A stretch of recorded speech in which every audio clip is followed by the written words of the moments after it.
Hey friends, welcome back to Dig It with Raven. Today we are going back into the world of art conservation, and I'm going to give you my top 10 books for people who are interested in art conservation, who are thinking about becoming an art conservator, those entering pre-program. It's a good book list for anyone who really wants to get the staples. And I know that people have been asking for my archaeology book list. And it is coming. I promise that it's on its way, but I want to make sure that I'm reading all of the books before I actually recommend them to you, so I know exactly what I'm recommending to you. That's coming, don't you worry. It'll be out before Christmas, so you can make sure you can get it all on your holiday wish lists and whatnot. But the conservation books, I have most of them here because I used them to get into grad school and I used them during school. So I thought I'd also do one for conservation to, just have a pair of lovely book recommendations. And these are my top 10. There are definitely lots more and a lot more journal articles than anything, especially with conservation.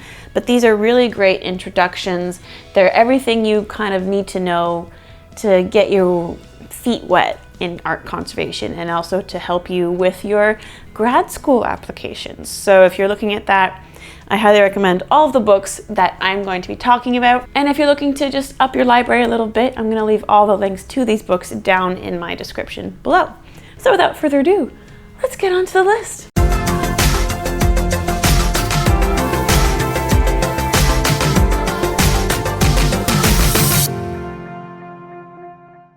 All right, so coming in hot at number 1 is Historical and Philosophical Issues in the Conservation of Cultural Heritage. I love this book. This book is part of a series called Readings in Conservation by the Getty Conservation Institute.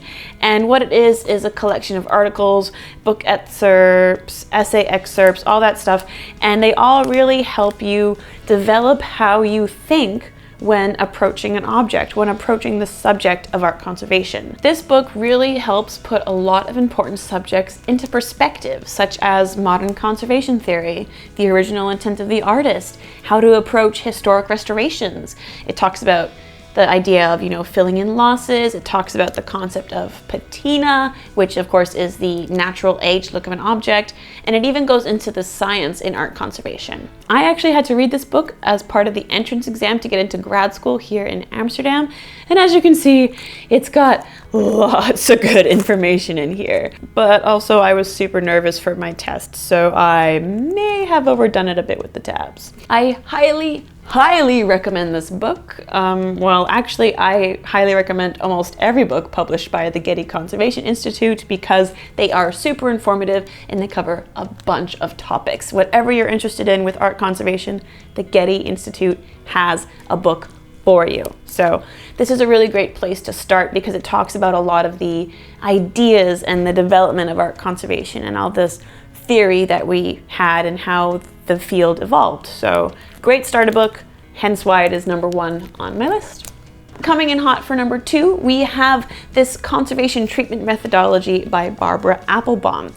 This book, as you can see, I didn't use it too much, but it really does teach you how to approach an object. Before you actually start treating and handling a piece of art, there's so much visual examination, research, and documentation that has to be done in order to make sure you're choosing the best method and materials for cleaning, for adhering, for infilling, for painting. Then you actually have to make a treatment plan from all of this that results in a completed object to the best of your abilities and limitations within a realistic timeline. It's a lot to deal with just even one object, and Applebaum goes into all of the different things you need to think about. Conservation isn't black and white, and you can't use the same methodology for every object, even if it's made from the same material or comes from the same painter or civilization. You have to go into the material science of the object, plus the historical and cultural significance, its research value, its sentimental value, all of these non-material things that gets associated with material ones. Anyways, I could talk to you for hours about this. If you want a video on methodology when approaching and treating an object, just let me know in the comments below because it is definitely a workout for your brain. This book really presents a good overview for all of this, and it stays with you. It's like I hear the fictional voice of Barbara Applebaum whenever I'm planning out my object treatments.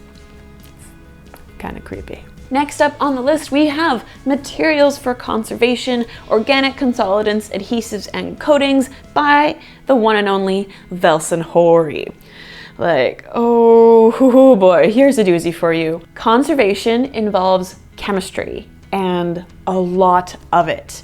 The aim of conservation is to slow or stabilize the deterioration of an object. That usually means we need to add things to them in order to achieve this goal. What you use to treat an object will have an effect on said object. That means you need to know the properties of the materials you're using, whether they're organic or synthetic. You need to know the good, the bad, the ugly.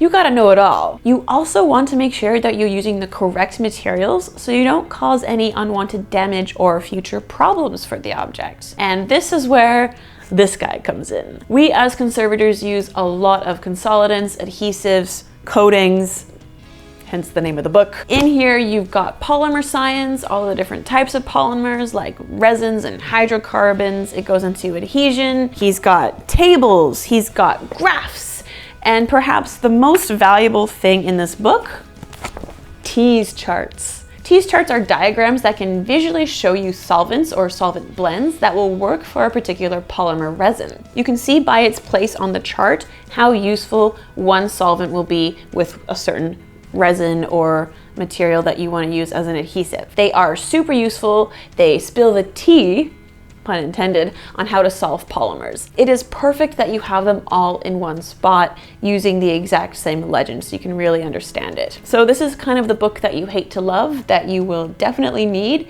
It'll cause you a few headaches, but highly recommend it. Books 4 through 6 are Science for Conservators, volumes 1 to 3.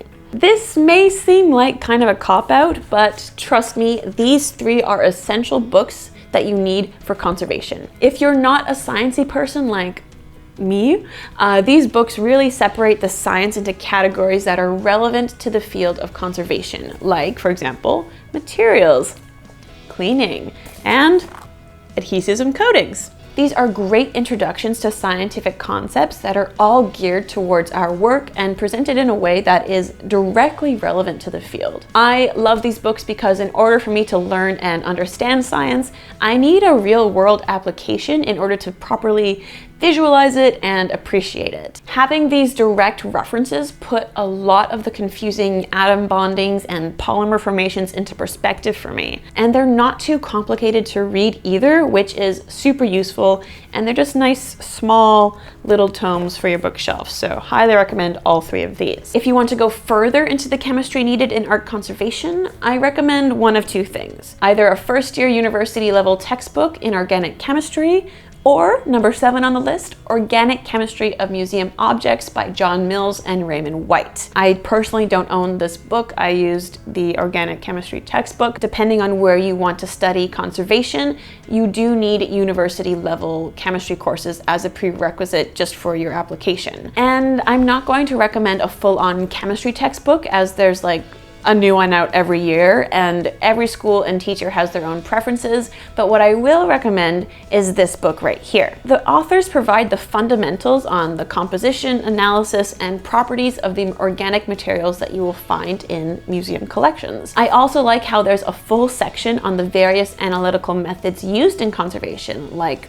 chromatography, FTIR, X-ray diffraction, all that fun stuff. Again, I like it because it's more focused on conservation and museum materials, so it has a more direct meaning for me and a real life application, which means I'm more on board to actually pay attention and retain this information. I'm not saying that that actually happened, but I tried and apparently something stuck. The information in this book will all be covered in classes once you're studying conservation, but it's always good to have a good foundation beforehand because if you're anything like me, you will take multiple chemistry classes where they all teach the same thing and it feels like you're starting from square one every damn time. Like, every time. It's really depressing. So definitely, I highly recommend getting a base in chemistry and any sort of chemistry textbook that can help you with that.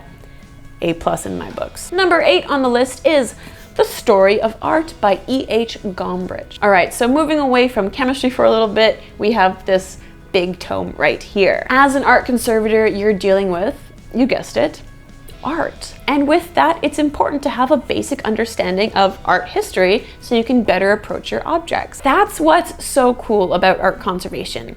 It's a mix of science, art, and history. Like, sure, we could just approach an object solely on its material composition and treat it that way, but then we would be ignoring a lot of other important factors of the piece and run the risk of taking away its meaning and art historical value. It's super important to understand the techniques, stylistic choices, and material preferences of the time period the object you're treating is coming from. No two paintings or pieces of pottery are created the same. They're a product of their society, and as conservators, we have to try our best to understand that society. Once we understand that, we might find out then that a certain painter preferred one type of pigment over another, or a certain culture used a different type of material inside of their ceramic. And that's really, really important to know. From all of this information, it also helps us to determine the function of the object while it was in use, and then that shapes our approach to the object. For example, if I get a ceramic Egyptian pot to treat, it could have a million different functions. I could just treat it as a ceramic, but looking into the history and the typology of it,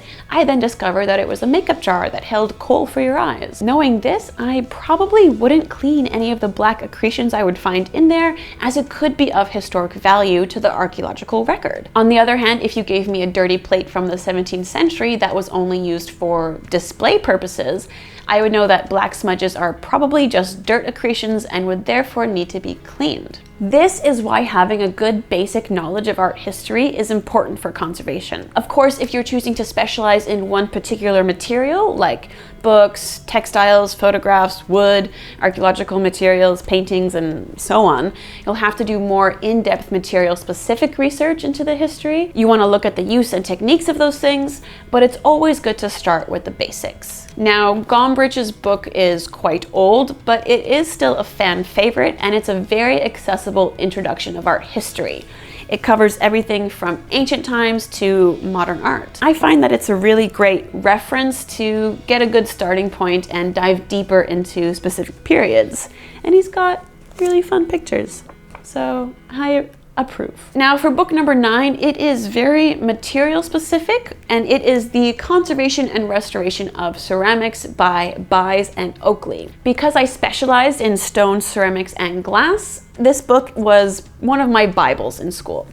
It's a great little concise volume with everything that you need to know about ceramics conservation and restoration. If you want to specialize in ceramics, then definitely get this book. It's easy to read. It goes into everything like ceramic technology, deterioration, cleaning, filling, consolidation, retouching, preventative measures, materials, how to set up a lab. Plus, it's written by 2 women, so yas, girl power right there.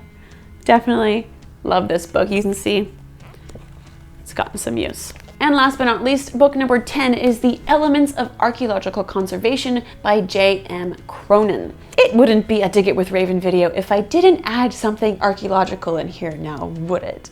I really love this book because it talks about everything. I don't have a physical copy of this book, I have it as a PDF, but I really love it because it talks about everything. It goes into archaeological environments and the various agents of decay in them, which is super important because materials will behave differently in wet areas than they would in dry areas. It talks about oxygen, salt, acidity of the soil, like literally everything.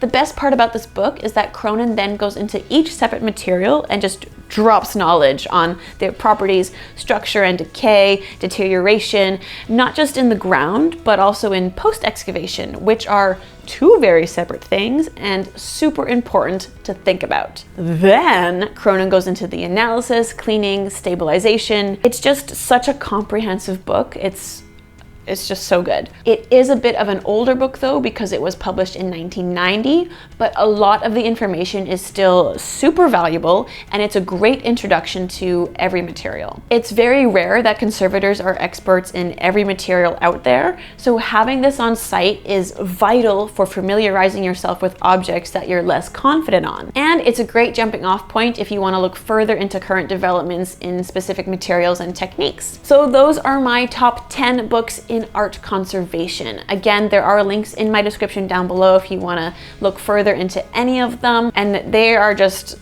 such great reads. Again, I have most of these in person and they're very heavy, but I move around with them everywhere I go. So they're super, super useful. If you're an art conservator and you have any other books that you want to recommend to people beginning or looking to enter the pre-program life, just drop them down into the comments below. And if there's enough, I probably might do a round 2 of this. If you like that video, go ahead and smash that like button down below. Don't forget to subscribe to my channel so you don't miss out on all of the other videos that I put out. And if you like the channel and you just want to support what I'm doing to help me keep making these videos, go ahead and become a patron on Patreon. The link is in my description down below. You get early access to all of my videos, plus you get some cool stickers and mugs, whatever you need, and you might even get your name on the screen right here as a supporter. Here are all of my socials, and as always, stay dirty, my friends.